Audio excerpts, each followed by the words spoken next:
ओम श्री गणेशाय नमः। ओम नमो भगवते वासुदेवाय। हरे कृष्णा कृष्ण कृष्णा हरे हरे, हरे राम राम राम हरे हरे। तव्हां सभिनी हरि भक्तन के नमस्ते। प्यारा भक्तों, हे कथा पाण गुरु कृपा से हासिल करे रहा आयूं।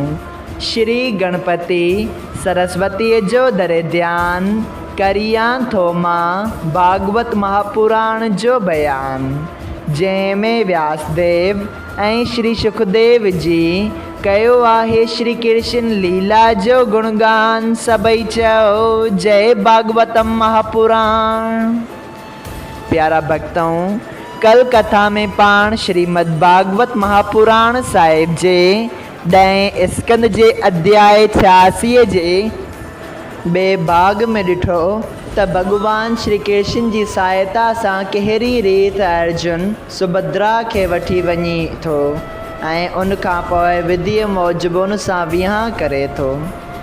तंहिं बाद श्री श्याम सुंदर जे भक्तन जो अहवाल अचे थो त कहिड़ी रीत भगवान पंहिंजे भक्तन जी मनोकामनाऊं पूरियूं कनि था, जंहिंमें श्री सुखदेव जी स्वामी राजा परीक्षित के बोला शिव ऐं शर्तदेव नाले ॿिनि भक्तन जी कथा ॿुधाए थो त हुननि जी मनोकामना पूरी करण वास्ते कहिड़ी रीत भगवान श्री कृष्ण द्वारिका खां रकेश्वरन समेत उन्हनि खे दर्शन ॾियण वञनि था।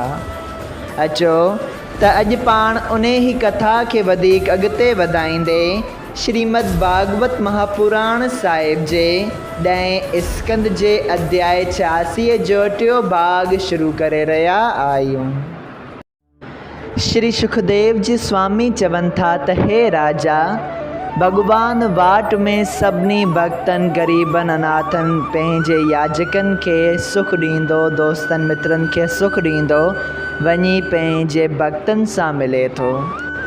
बोला शिव ऐं शर्तदेव जॾहिं भगवान खे पंहिंजे साम्हूं ॾिसनि था त ॾाढे अजब में पइजी वञनि था ऐं मुरली मनोहर जे साम्हूं हथ जोड़े वेनती कनि था त हे प्रभु, जॾहिं खां मां बाल अवस्था भोगे मथे थियो आहियां तॾहिं खां सवाइ सुमरण ऐं ध्यान तव्हां जे चरणनि जे ॿी का बि चाहना नथो रखां।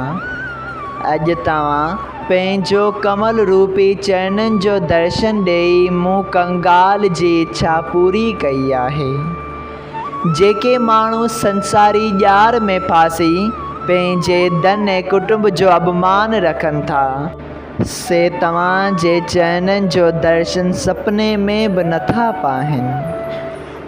जेके तव्हां जे सुमरण, ध्यान ऐं पूॼा ऐं कथा में प्रीत रखनि था, से पंहिंजे संसारी मुराद पाए अंत समय मुक्ति पाइनि था।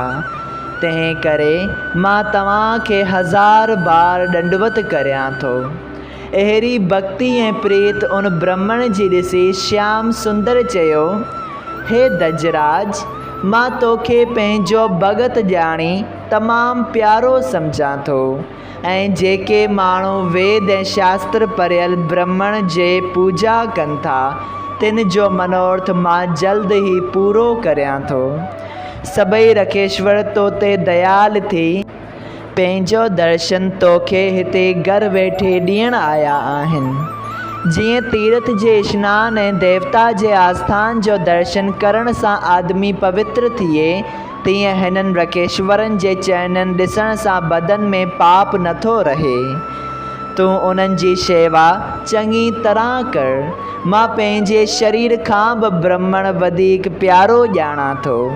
जेको ब्राह्मण जी शेवा नथो करे तंहिंखे तमामु मूर्ख सम्झणु घुरिजे, न त ही बदन हिकिड़े ॾींहुं ज़रूरु नास थी कंहिं बि कम जो नथो अचे। तंहिं करे तोखे वेद मूजिबि मुंहिंजे सुमरण करण ऐं पूॼा में रहणु घुरिजे।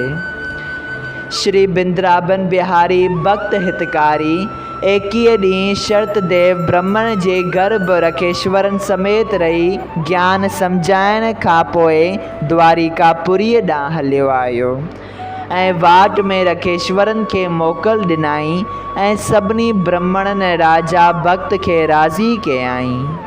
सभई चओ जय श्री कृष्णा। श्रीमद् भागवत महापुराण साहिब जे 10 स्कंद जो अध्याय 86 संपूर्ण थियो। अध्याय 87 जंहिंजो नालो आहे ईश्वर जी स्तुति। राजा परीक्षित एतिरी कथा ॿुधी चयो त हे मुनीनाथ, द्वारिकानाथ शर्तदेव ब्राह्मण खे चयो त तूं शास्त्र मूजिबि पंहिंजो ध्यानु ऐं पूजा कंदो कर। सो ॿुधी मूंखे इहो सिंसो थियो आहे त पार ब्रह्म निराकार जो का बि रेखा या रूप नथो रखे ऐं रुॻो ॾिसण में नथो अचे, तंहिंजी वेदन कहिड़ी तरह स्तुति कई हूंदी, सा कृपया विस्तार सां ॿुधाए मुंहिंजो सिंसो निवारियो। इहा ॻाल्हि ॿुधी श्री सुखदेव जी चयो त हे राजा, वेद में वेंकटनाथ जी स्तुति घणी लिखियलु आहे। मां एतिरी सुमर्थी नथो रखां जो सभु गुण वर्णन करे सघां, पर थोरो हाल जो मूंखे मालूम आहे सो ॿुधायां थो। जंहिंखे आदि ज्योत निराकार ॿुधी इंद्रियों प्राण धर्म अर्थ काम ऐं मोक्ष खे जोड़ियो आहे, सो महाप्रभु सदाईं निर्गुण रूप रही ब्रह्मांड रचण वक़्तु विराट रूप धारण करे शेषनाग ते आराम करे थो। इहा कथा कुझु हिन तरह आहे त सनक ऐं सनंदन सनातन ऐं संत कुमार 4 ई ॿाहिरि परमेश्वर जा अवतार सृष्टि हुअण खां अॻे ब्रह्मा जी मर्ज़ीअ मूजिबि पैदा थिया आहिनि ऐं उन्हनि जी स्वभाव में राजस ऐं तामस जो असरु बिल्कुलु कोन्हे, हमेशह सतो गुण रूप में रहनि था। उन्हनि मां हिकिड़ो भाउ हमेशह लीला ऐं कथा परमेश्वर जी कंदो आहे ऐं बाक़ी 3 ॿाहिरि उहा कथा ॿुधंदा आहिनि। जेका स्तुति आदि ज्योत भॻवान जी उन्हनि कई आहे, उहा ई स्तुति नर नारायण जी नारद मुनि सतयुग में कई हुई। इहा साॻी ई कथा मां तोखे ॿुधायां थो, तूं ध्यानु ॾेई ॿुध। जीअं को रीअरो पंहिंजे वात मां कढी वरी खाई थो छॾे, तीअं सभई जीव जड़ ऐं चेतन टिनी लोकनि जा परमेश्वर जी मर्ज़ीअ सां अख छंभ में पैदा थी वरी उन जे रूप में समाइजी वञनि था। उन वक़्तु महाप्रलय हुअण सां चौधारी पाणी हूंदो आहे, फ़क़ति आदि ज्योत भॻवान क़ाइमु रहे थो। जॾहिं वरी खेसि संसार रचण जी ख़्वाहिश थी थिए, तॾहिं उन जे श्वास सां 4 ई वेद पैदा थी।